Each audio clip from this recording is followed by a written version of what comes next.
Here's a smarter way to summarize your data, the aggregate function.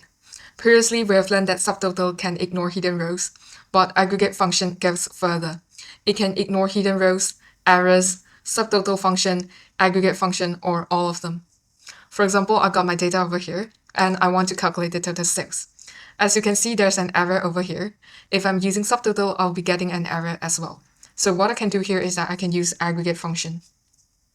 And I'll be choosing number 9 for sum. And here I got a list of options that I can choose to ignore. I'll be choosing number 3, which ignores everything. Ignore hidden rows, error values, nested subtotal, and aggregate functions. And then I select the array that I want to sum up. And now I got my total sales.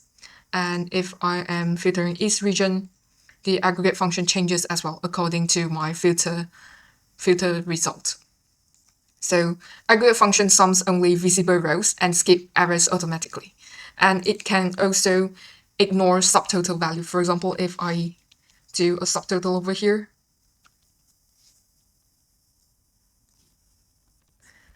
and I change my aggregate function to include the subtotal function, you can see that it didn't change because it can ignore subtotal function as well.